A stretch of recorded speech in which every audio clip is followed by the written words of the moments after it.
আসসালামু আলাইকুম। নজরুল ইসলাম বাবু স্বাগত জানাচ্ছি এনটিভির দুপুরের খবরে। ক্রাউন সিমেন্ট শিরোনাম দেখছিলেন, এবার পুরো খবর। টানা 3 দিন সাধারণ ছুটির পর আজ খুলেছে সব সরকারি বেসরকারি অফিস, ব্যাংক ও বিমা। লেনদেন শুরু হয়েছে পুঁজিবাজারে। উচ্চ আদালত সহ বিচারিক কার্যক্রমে ফিরেছে দেশের আদালতগুলো। সকাল 11টায় শুরু হয়ে বিকেল 3টা পর্যন্ত চলবে অফিসের সার্বিক কার্যক্রম। বিস্তারিত জুনায়েদ আল হাবিবের রিপোর্টে। কোটা সংস্কারের দাবিতে ছাত্র আন্দোলনকে ঘিরে স্থবির হয়ে পড়ে পুরো দেশ। কারফিউ জারি করে সরকার, ঘোষণা করা হয় সাধারণ ছুটি। এতে প্রায় অচল হয়ে পড়ে মানুষের স্বাভাবিক জীবনযাত্রা। এখন জন্ম সনদ দিয়ে খোলো বিকাশ স্টুডেন্ট অ্যাকাউন্ট, নিজের বিকাশ নিজে কর। অবশেষে সাপ্তাহিক ছুটি সহ টানা 5 দিন বন্ধ থাকার পর প্রাণ ফিরেছে নগরীতে। খুলেছে সরকারি বেসরকারি অফিস, লেনদেন শুরু হয়েছে দেশের বাণিজ্যিক ব্যাংকগুলোতে। ব্যাংকগুলোতে লেনদেন শুরু হলেও বড় লোকসানের মুখে পড়েছেন ব্যবসায়ীরা। আমরা চাই যে দেশটা স্বাভাবিক পরিস্থিতিতে আগে যেভাবে ছিল সে স্বাভাবিক পরিস্থিতি থাকুক। হুট করে বন্ধ হয়ে গেছে, তাতে দেখা যাচ্ছে কেনাকাটার ঝামেলা হয়েছে। কেউ অনেকে বাসায় তো কেউ টাকা রাখে না, সাধারণত ব্যাংকেই রাখে। আমাদের ক্ষতি হয়েছে, তো অনেক ক্ষতি হয়েছে। মানে আমরা পার্টিকে টাকা দিতে পারি নাই, পার্টির টাকার জন্য মাল দিতে পারে না আমাদেরকে। জীবন ও জীবিকার প্রয়োজনে এই নগরীতে আসা সাধারণ মানুষগুলোর প্রত্যাশা যত দ্রুত সম্ভব স্বাভাবিক জীবনযাত্রায় ফিরতে চান তারা। দেশটা সবাই শান্তি শৃঙ্খলাভাবে চলুক, এটাই আমাদের চাওয়া। আমাদের আর কোনো চাওয়া পাওয়া নাই। আমরা 4টা ডাল ভাত খেয়ে বাঁচতে চাই। সরকারের কাছে আবেদন থাকবে যে যাতে পরিস্থিতিটা খুব তাড়াতাড়ি স্বাভাবিকে আসে। কারফিউ শিথিল সময়ে রাজধানীতে খুলেছে দোকানপাট, হোটেল, রেস্তোরাঁ ও শপিং মল। জুনায়েদ আল হাবিব, এনটিভি নিউজ, ঢাকা। টানা 3 দিন বন্ধ থাকার পর সচিবালয় ফিরেছে তার চিরচেনা রূপে। বেলা 11টা থেকে বিকেল 3টা পর্যন্ত চলবে অফিসের কার্যক্রম। সচিবালয়, অফিস ও বিভিন্ন দপ্তরে কার্যক্রম স্বাভাবিকভাবে চলছে। এই বিষয়ে জানিয়েছেন আমাদের স্পেশাল করেসপন্ডেন্ট রোকন উদ্দিন।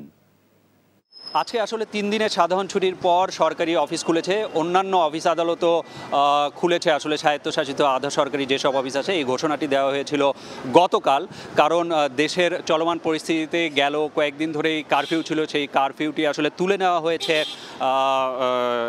এই কয়েকদিন ধরেই কিছু সময়ের জন্য। অর্থাৎ প্রথম দিন রোববারে তুলে নেওয়া হয়েছিল 2 ঘন্টা, তারপরে সোমবারে আমরা দেখলাম আরও সময় বেশি, এবং আজকে সকাল 10টা থেকে বিকেল 5টা পর্যন্ত কারফিউ তুলে নেওয়া হয়েছে। এই কারফিউ যতক্ষণ চলবে না সেই সময়ের মাঝে আসলে 3 দিন সাধারণ ছুটির পর আজকে সরকারি অফিস সহ অন্যান্য যে অফিসগুলো আছে সেটি খোলার সময় নির্ধারণ করা হয়েছে বেলা 11টা থেকে বিকেল 3টা পর্যন্ত। অর্থাৎ কারফিউয়ের যে শিথিল সময় থাকবে সেই সময়ে যাতে মানুষজন অফিসে এসে অফিসের কাজ সেরে আবার চলে যেতে পারেন বাসায়, সেই জন্য আসলে এই ব্যবস্থা করা হয়েছে। আর আমরা এখন আছি সচিবালয়ে। সচিবালয়ে এমনিতেই নিরাপত্তা ব্যবস্থা জোরদার থাকে, এটি যেহেতু রাষ্ট্রের একটি গুরুত্বপূর্ণ জায়গা, কিন্তু আজকে আমরা দেখতে পাচ্ছি যে সেই নিরাপত্তা ব্যবস্থা আরও জোরদার করা হয়েছে। অর্থাৎ সচিবালয়ের গেটে আপনি এখন নিশ্চয়ই দেখতে পাচ্ছেন যে গাড়ি প্রবেশ করছে তার সেই গাড়িতে এই সচিবালয়ে ঢোকার এক ধরনের স্টিকার থাকে, সেটি থাকার পরও আসলে দেখা হচ্ছে যে এই গাড়ির ভেতরে কে আছেন, এবং পুরোপুরি তাকে এক নিরাপত্তা নিশ্চিত করেই তারপরে গাড়িগুলো ঢুকতে দেওয়া হচ্ছে। সাধারণত সচিবালয়ে সবসময় গণমাধ্যমের গাড়িকেও ঢুকতে দেওয়া হয় নাই, অর্থাৎ সচিবালয়ে প্রবেশ করতেই এক ধরনের নিরাপত্তার মুখোমুখি হতে হচ্ছে। আর অফিসের অবস্থা যদি বলি, সচিবালয়ে অফিস আসলে চলছে। কিছু জায়গায় লোকজন এসেছেন, অনেক মন্ত্রীকেও আমরা আসতে দেখেছি, সচিব যারা আছেন, বিভিন্ন গুরুত্বপূর্ণ কর্মকর্তা সহ আরও যারা আছেন তাদের অনেকেই এসেছেন, অনেকে এখনও আসছেন। আবার যেহেতু আজকে অফিস তাড়াতাড়ি শেষ হয়ে যাবে 3টে, এ কারণে খুব দ্রুততার সঙ্গে এই কয়েকদিন যে কাজগুলো তাদের বাকি ছিল সেগুলো শেষ করারও চেষ্টা করছেন অনেকে। তো সব মিলে আসলে 3 দিন পর আজকে অফিস খুলেছে এবং সেইখানে এক ধরনের ব্যস্ততা আছে, একই সাথে নিরাপত্তাও বাড়ানো হয়েছে। এখন জন্ম সনদ দিয়ে খোলো বিকাশ স্টুডেন্ট অ্যাকাউন্ট, নিজের বিকাশ নিজে কর। কয়েকদিনের অচলাবস্থার পর যান চলাচল স্বাভাবিক হয়েছে রাজধানীতে। যানজটের চিরচেনা রূপে ফিরেছে ঢাকা। তীব্র যানজটে ভোগান্তিতে পড়েছে মানুষ। ঢাকার সড়কের অবস্থা জানিয়েছেন আমাদের স্টাফ করেসপন্ডেন্ট শফি মাহমুদ সাগর। আজ সপ্তাহের প্রথম কর্মদিবস খুলেছে বা সকল প্রকার সরকারি, আধা সরকারি, বেসরকারি কিংবা স্বায়ত্তশাসিত প্রতিষ্ঠান এবং অনেক দিন যেহেতু কারফিউ চলেছে এবং আন্দোলন চলেছে, যার কারণে স্বাভাবিক যেই ধরনের কাজকর্মগুলো ছিল তা থেকে কিন্তু রাজধানীবাসী অনেকটাই দূরে ছিল। তো এই কয়েকদিনের জমানো কাজ সেরে নেওয়ার জন্যই আজকে সবাই রাস্তায় নেমেছেন, সবাই আজকে যে যার অফিসে ছুটেছেন এবং এই জন্য পুরো নগর জুড়েই বিশাল যানজট তৈরি হয়েছে এবং আজকে কিন্তু ব্যক্তিগত গাড়ি এবং অন্যান্য গণপরিবহনের সংখ্যাও অনেকটাই বেশি, যার ফলে আজকে দেখা গিয়েছে সকাল থেকেই এই সকল যানবাহনের কারণে কিন্তু আজকে ব্যাপক একটি আকারের যানজট তৈরি হয়েছে এবং যানজটের মাঝেই যে যার কর্মস্থলে যাচ্ছেন। তো এবং আরেকটি বড় কারণ যানজট, সেটি হচ্ছে যে আজকে কিন্তু মেট্রো রেল চলছে না, যার ফলে যারা নিয়মিত মেট্রো রেল যাত্রী ছিলেন তারাও কিন্তু আজকে বাধ্য হয়েই গণপরিবহন কিংবা ব্যক্তিগত পরিবহনে যাতায়াত করছেন, যার ফলে যানজটের পরিমাণও কিন্তু আজকে কিছুটা বেশি। জ্যামের জন্য গাড়ি চালাতে পারতেছি না, অনেক টাইট লাগতেছে, খুব খারাপ লাগতেছে, আর সব দিক দিয়ে অনেক দিক দিয়ে রাস্তা কাট বদ্ধ। নারায়ণগঞ্জ থেকে আইছি, প্রচুর জ্যাম, আমার আর 2 ঘন্টা আগে হওয়ার কথা, মাত্র আইলাম। অনেক জ্যাম, রাস্তা কিছু কিছু বন্ধ, তো ঘুরে গাড়ি আমরা এইভাবে চালাইছে আর কি। 9:30টার দিকে ছিলাম তেজগাঁওয়ের ওইদিকেও জ্যাম ছিল। তো যারা আজকে ঢাকার বিভিন্ন প্রান্ত থেকে আসছেন তাদের কিন্তু অনেকটা সময় হাতে রেখে বের হতে হয়েছে এবং একই সঙ্গে আজকে যেহেতু মেট্রো রেল চলছে না, যার ফলে যারা আগে মেট্রো রেল চলাচল করতেন তাদের কিন্তু আজকে গণপরিবহন এবং ব্যক্তিগত পরিবহনে যাতায়াত করতে হয়েছে। তো সব মিলিয়ে আজকে গাড়ির সংখ্যাও বেশি, মানুষের সংখ্যাও বেশি, যার ফলে আজকে ঢাকা শহর জুড়ে কিন্তু বিশাল একটি যানজট তৈরি হয়েছে এবং গাড়িগুলোর খুব ধীর গতিতে চলছে, তার ফলে মানুষের মাঝে কিছু স্বস্তি ফিরেছে, কারণ তারা আগের তুলনায় অনেকটাই স্বাভাবিক জীবনে ফিরে আসতে পেরেছেন। তো এই ছিল আজকের যানজট এবং নগরীর অবস্থা। কারফিউ শিথিল ও অফিস আদালত খোলা থাকায় সারা দেশে স্বাভাবিক অবস্থা ফিরতে শুরু করেছে। সীমিত পরিসরে শুরু হয়েছে দূরপাল্লার যান চলাচলও। রাজশাহীতে অফিস আদালত খোলা থাকায় অনেকটা স্বাভাবিক জীবনযাত্রা। রাস্তাঘাটে লোকজনের উপস্থিতি বেড়েছে, ব্যাংক অফিস পাড়ায় ভিড় ছিল বেশি। সীমিত পরিসরে শুরু হয়েছে দূরপাল্লার যান চলাচল।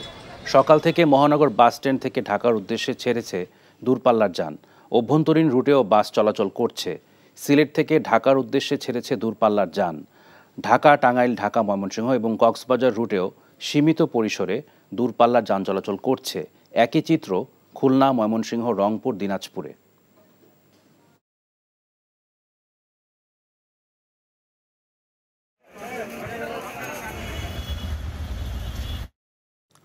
সিলেটে কারফিউ শিথিল হলেও সড়কে যানবাহন ও মানুষের চলাচল কম ছিল।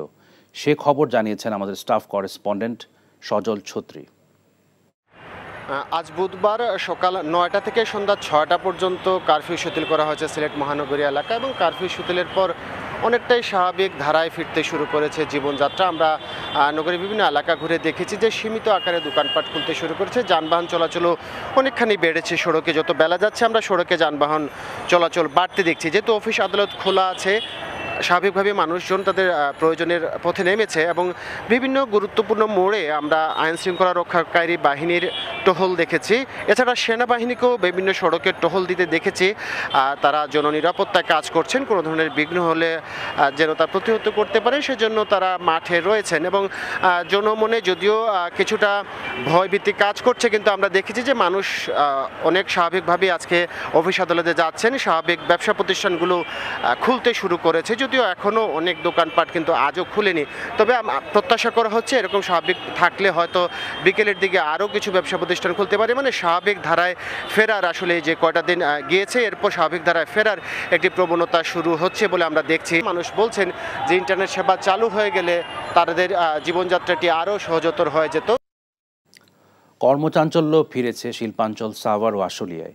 এই শিল্পাঞ্চলের 1800 কারখানায় কাজ করেন 10 লাখের বেশি শ্রমিক। সেখান থেকে সর্বশেষ পরিস্থিতি জানিয়েছেন স্পেশাল করেসপন্ডেন্ট জাহিদুর রহমান।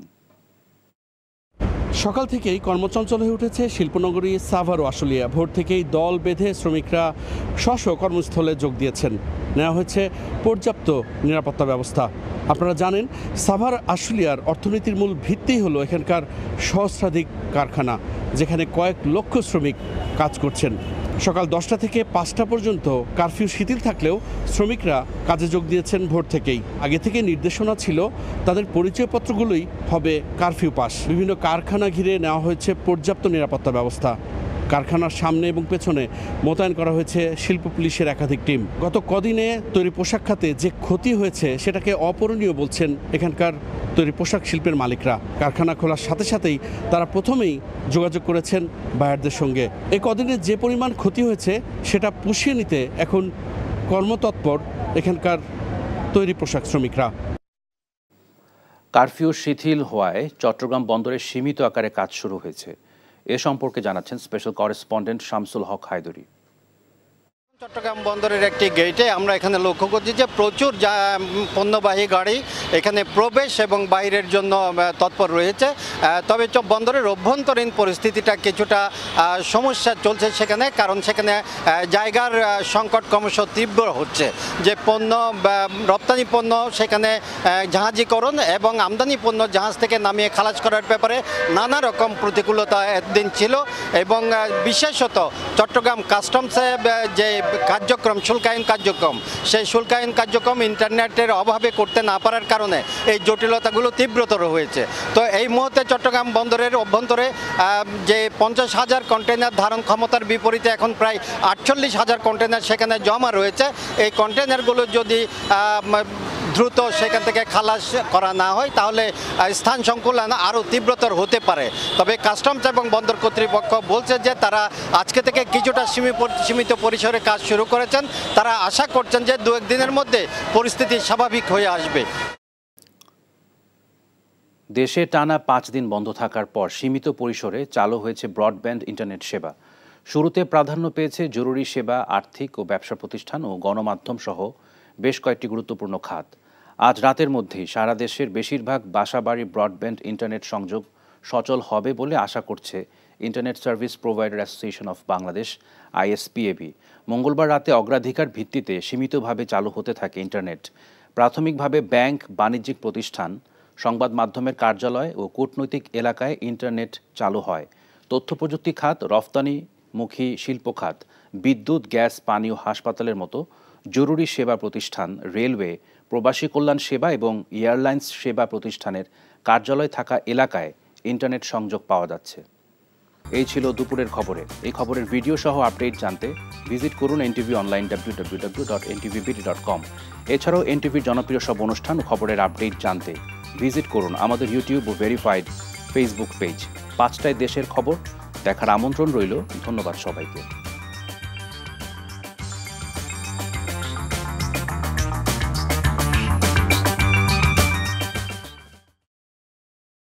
এখন জন্ম সনদ দিয়ে খোলো বিকাশ স্টুডেন্ট অ্যাকাউন্ট। নিজের বিকাশ নিজে কর।